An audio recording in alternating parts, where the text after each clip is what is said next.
Hey laser people. Aaron from Studio 22 here, and we're gonna be talking about lasers. Behind me I got my fiber. You probably can't see that back there.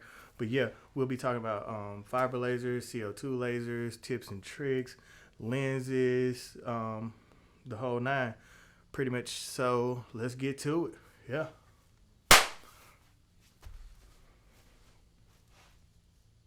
Hey, laser people. This is CO2 Aaron with Studio 22 Elite, and today I'm on my fiber laser.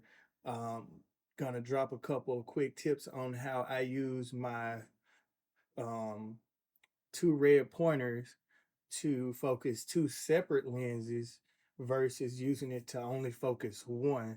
And it's really simple, really easy to do, and this trick works great. I haven't seen it anywhere before, and yeah, let's get into it.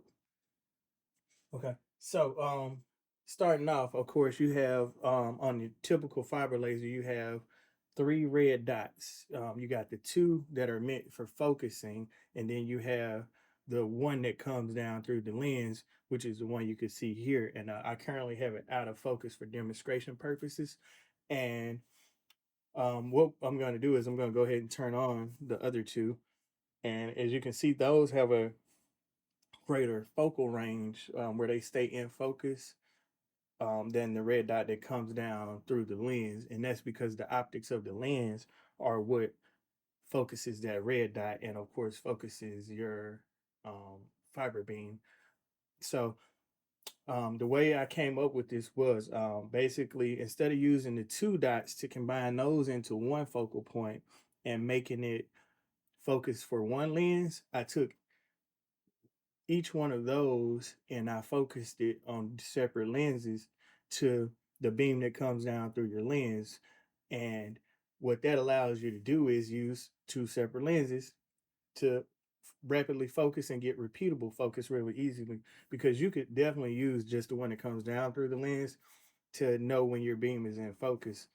Um, but this is how I do it. So if I go ahead and merge the first one that I have set, which is my right one, with that beam that's coming down through the lens, it's very bright and really hard to like tell if you have them right on top of each other with the naked eye. So what I did was I created a crosshair and I centered that with my workspace. Um, and once I get ready to go to frame with that crosshair, you can see um that the much brighter beam in the center, that's the one, that's the red dot pointer that's pointing down into the one that goes in there, and then your lens is creating that crosshair. So with that directly in the center of that crosshair, which would let me know that I have the beams on top of each other and that I set it properly, I could now I now know that I'm in focus. And I could definitely tell that it's where it's supposed to be because it's directly in the center. And if you see, if I kick it out of the center, that beam starts to go out of focus. But get it back in the center, we got perfect focus again. Another thing that you could do when you use this method is if you make other shapes such as squares or circles and you have it centered in your workpiece, the red dot pointer that doesn't come down through the lens will be directly in the center of that shape once it's focused. Um, and if I throw it out of focus, of course, you can see it starts to go out of focus. Put it back in the middle. You can see it, everything's tightened up and it's back. Also, I have my other beam set for my 300 millimeter lens. So you'll never get them confused because the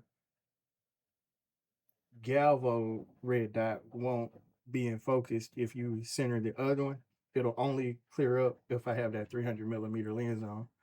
And that's pretty much it. Guys, this tip was helpful, useful at all. If you learned anything at all, you want to thank me, hit that like, subscribe button.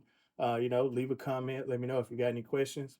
Shoot me a message or drop down in the comments, and I'll be happy to answer any questions you might have about what it is I'm doing here. Thanks for watching.